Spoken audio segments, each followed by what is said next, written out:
Buenas tardes para todos. Espero que se escuche bien, porque estoy teniendo poca posibilidad de conexión. Así que si en algún momento se detiene la conexión, ya saben ustedes que es por causas ajenas a mi voluntad.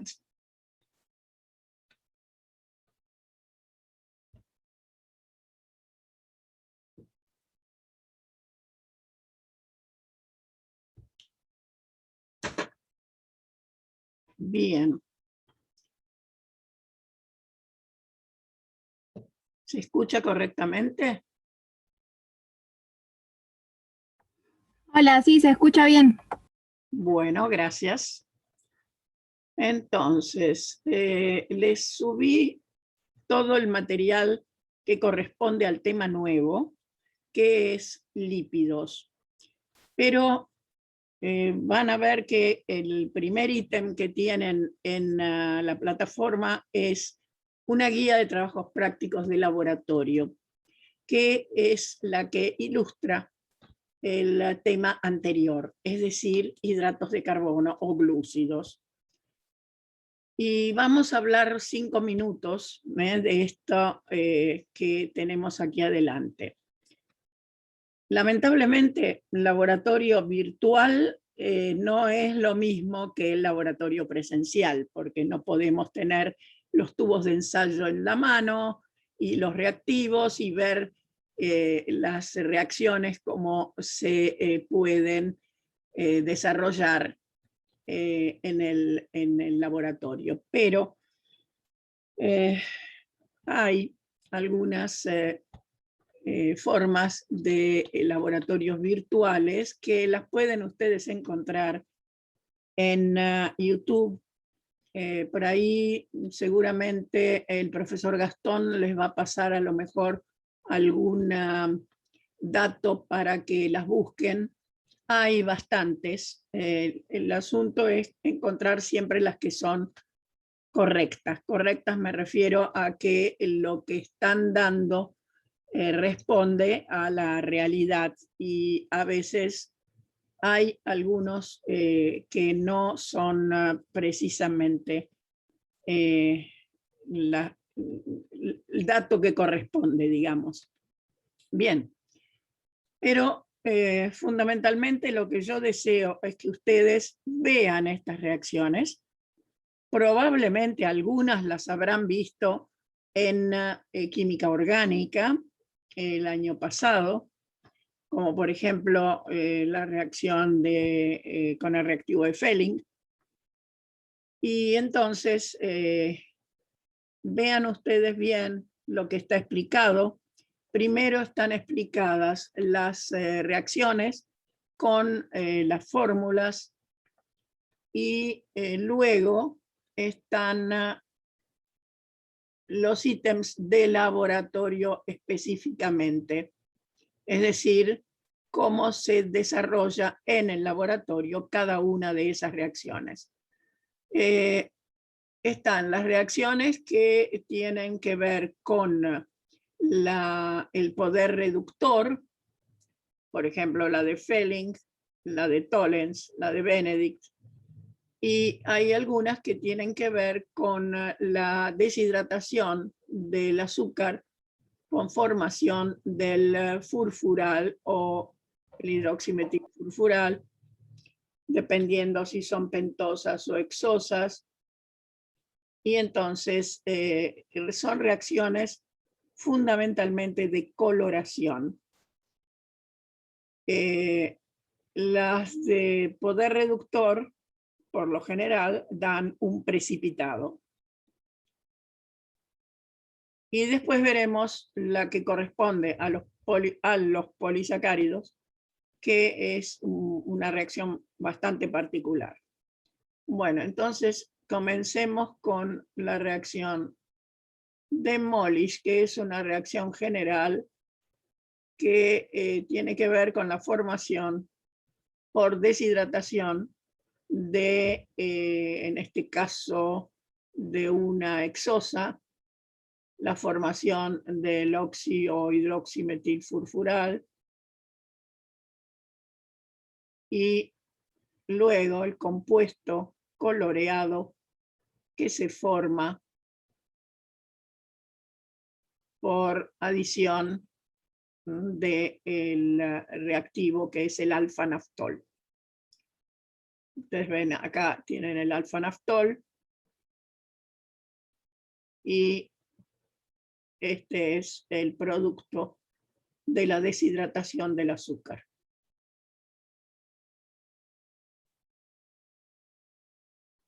La reacción de Fehling, azúcares reductores. Allí la reacción es la que corresponde a un aldehído. Lógicamente, una solución alcalina. El reactivo de Fehling tiene dos soluciones que se mezclan inmediatamente antes de hacer la reacción, y el compuesto que se va a formar es un óxido de cobre.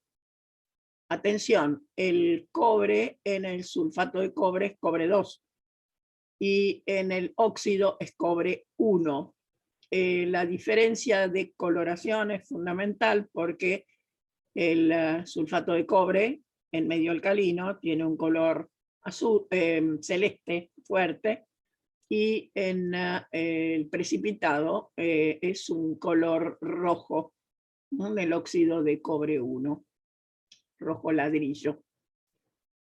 Bien, están las reacciones completas: reacción de oxidación, reacción de reducción. El que se oxida es el aldehído, que por supuesto va a dar el grupo carboxilo. El que se reduce es el cobre, que va a dar el óxido de cobre 1, y la reacción total es la que tenemos acá.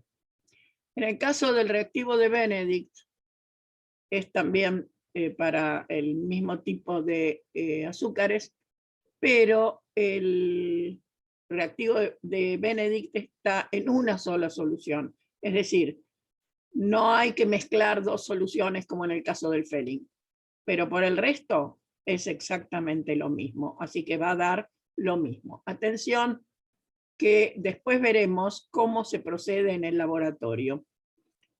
Por ahora estamos dando solamente la teoría. Reactivo de Tollens es una solución alcalina de nitrato de plata, es por hidróxido de amonio o amoníaco, y atención que el caso de la plata, la reducción de la plata, que es plata 1, va a ser directamente la plata metálica. Y esa plata metálica se va a adherir a las paredes del tubo de ensayo, dando lo que se llama el espejo de plata. De hecho, antiguamente los espejos se fabricaban con esta solución de nitrato de plata en medio amoniacal y glucosa. De esa manera se fabricaban los espejos, volcando esa solución sobre un vidrio y se obtenía lo que se llamaba el espejo de plata. Bien. La reacción que sigue es la que sirve para detectar los cetoazúcares, porque vamos al caso. En general, las cetonas no dan exactamente las mismas reacciones que los aldehídos. De hecho, las cetonas no dan los productos que corresponden a una oxidación.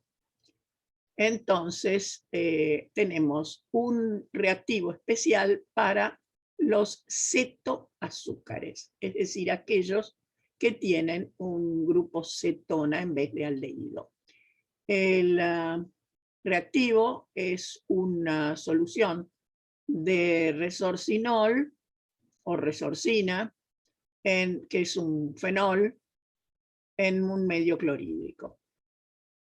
Y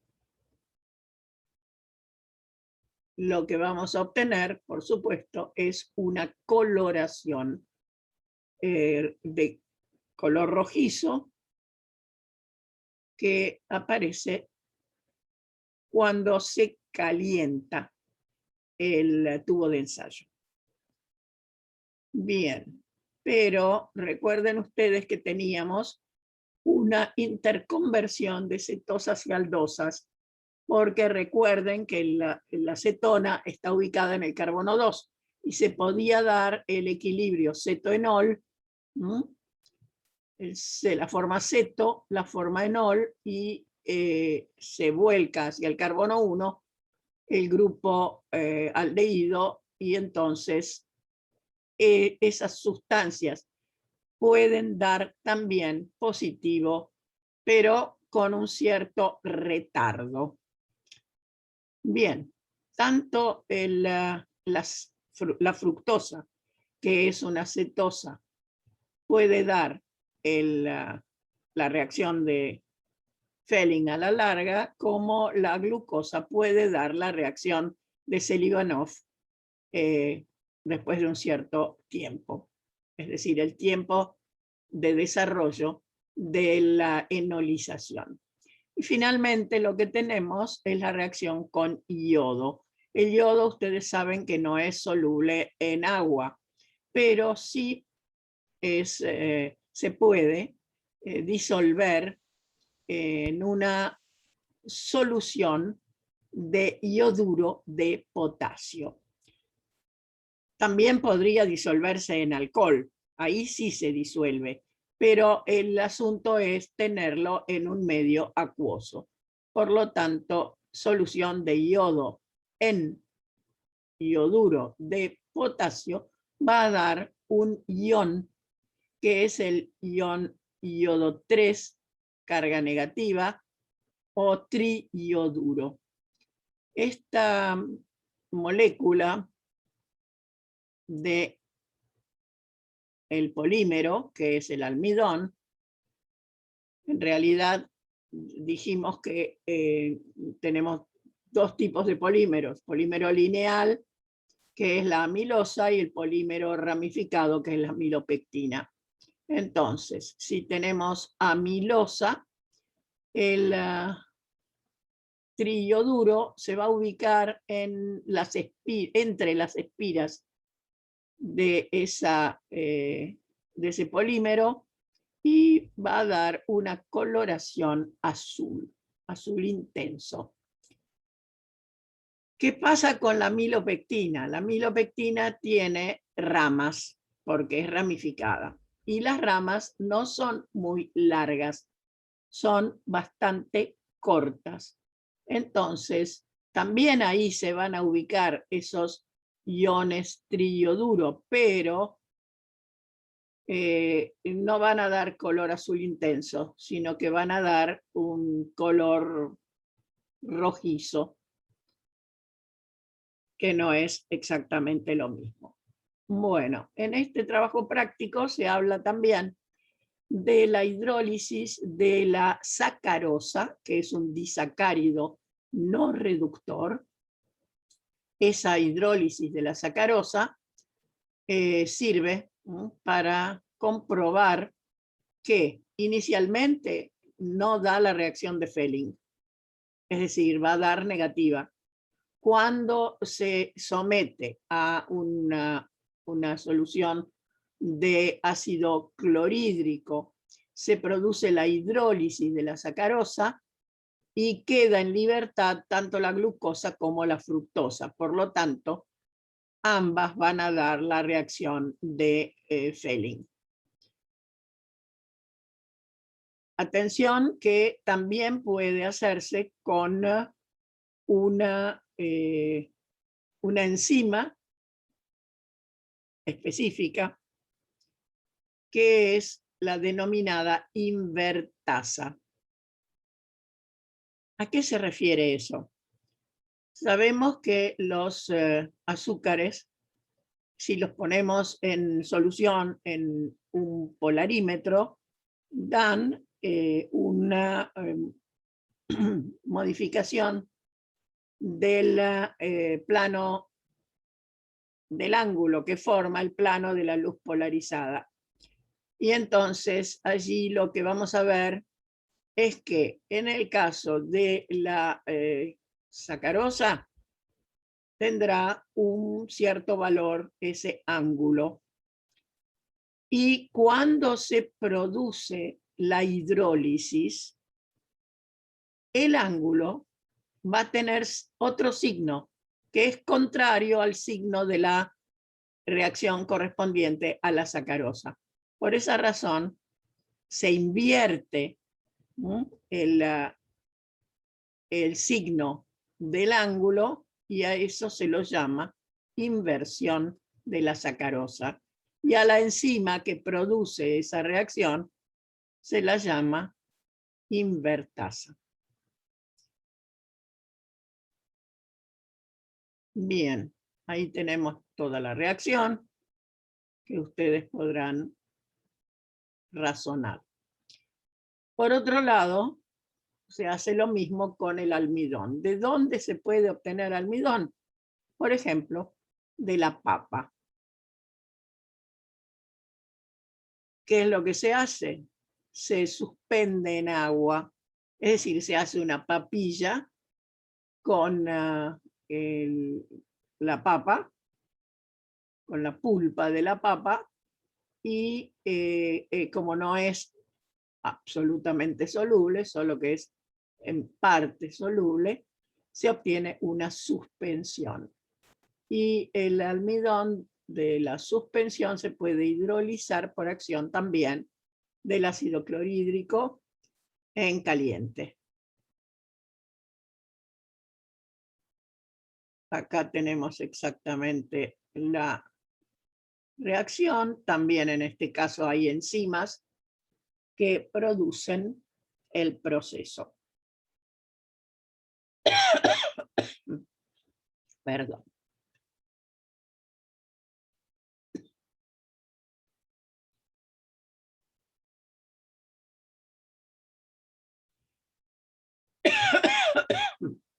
tienen después toda la parte experimental.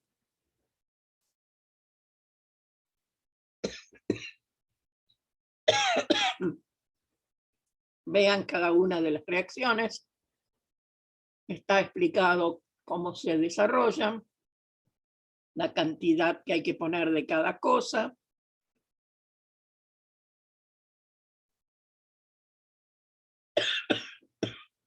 ¿Y qué es lo que se obtiene? Van a ver exactamente lo mismo para la reacción de Fehling. Benedict no la vamos a hacer, pero sepan que hay un reactivo que permite trabajar con una sola solución en lugar de mezclar dos, como en el caso del Fehling. Bien, lo mismo para la reacción de Tollens, la reacción de Seilivanov y finalmente la reacción del almidón con la solución de yodo, el yoduro de potasio.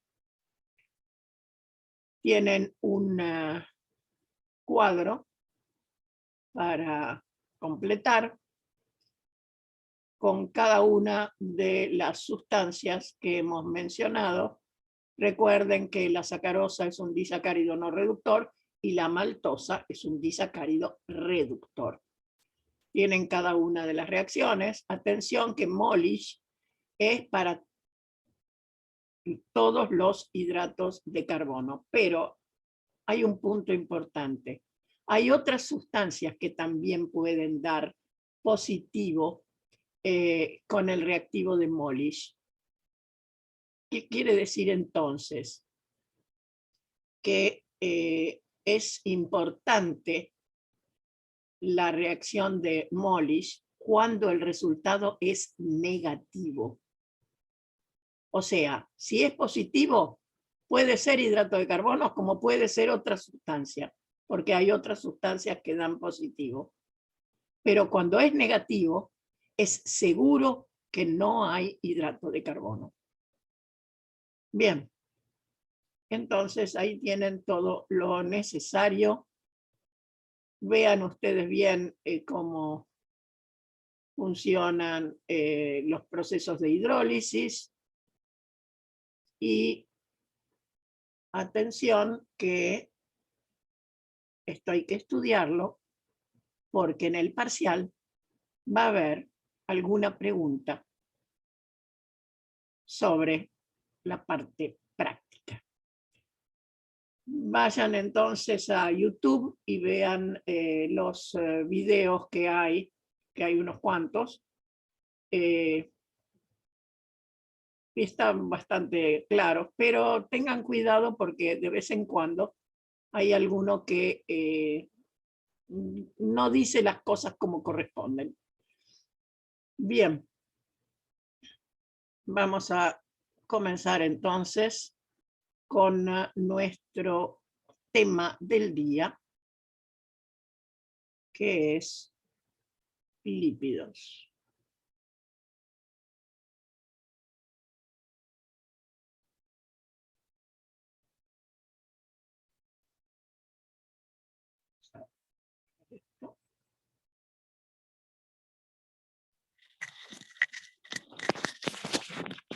Profesora, ¿Sí? Dígame. le quería hacer una pregunta con respecto a los parciales, Sí. ya que tenemos la fecha aproximada. ¿Nos podría decir hasta qué tema entra y si van a ser parecidos a los cuestionarios o lo que vemos en clase? Porque a veces vemos que los cuestionarios como que son bastante, además de largo, un poco complicados y no sé si van a ser así los parciales o si nos podía orientar un poco. Sí, cómo no.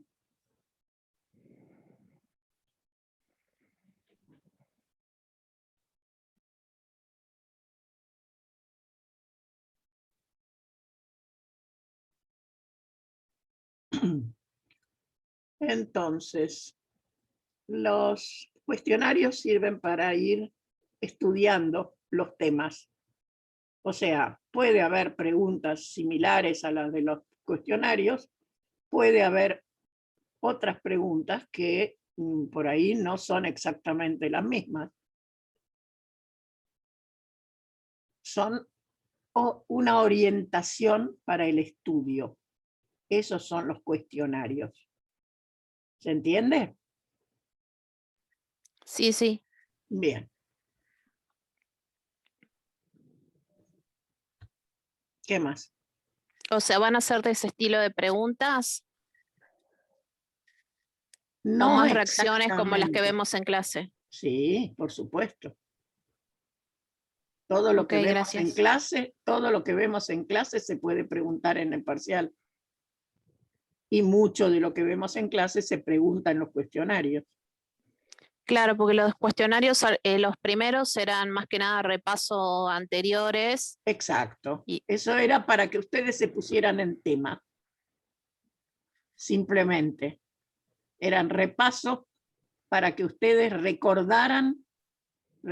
Sobre todo, a mí me preocupó el hecho de que el año pasado no tuvimos clases presenciales. Por lo tanto, ni química orgánica, ni química analítica, y todo más o menos lo que yo les estuve pidiendo que repasaran, no lo tenían. Así que eso servía para ponerse al nivel necesario para química biológica. ¿Se entiende? O sea, sí, eso es previo a la química biológica. Química biológica comenzó en el cuestionario número 1, que es donde vimos todas las biomoléculas que podían aparecer como intermediarios de reacción en el metabolismo, que es el temario que veremos a continuación de las biomoléculas. ok, a partir de hidratos de carbono, digamos. Sí, y algunas de las anteriores también.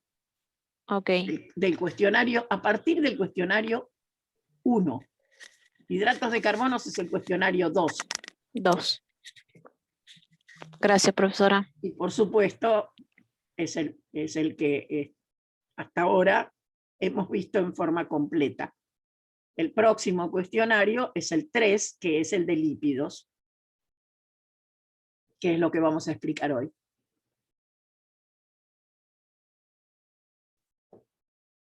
¿Queda claro?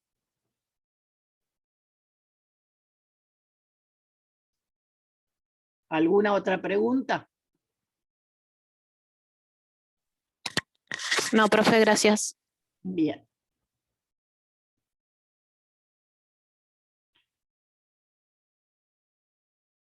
Con respecto al día en que va a caer el parcial, eso lo vamos a ir viendo cuando estemos cerca. Lo mismo que hasta dónde llega el parcial. Porque falta todavía. Y no sabemos bien si vamos a alcanzar a ver todos los cuestionarios hasta esa fecha. O sea, primera semana de junio. Perdón, de mayo. Ya me estaba yendo al último parcial. Bien.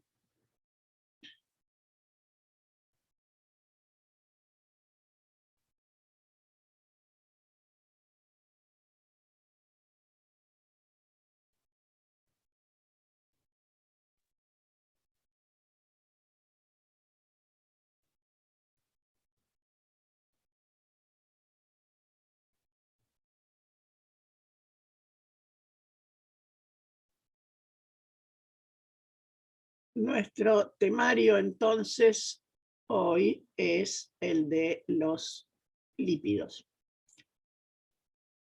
En el caso de los hidratos de carbono teníamos dos grupos funcionales principales en la molécula, que eran el aldehído o cetona, es decir, el carbonilo, y los alcoholes.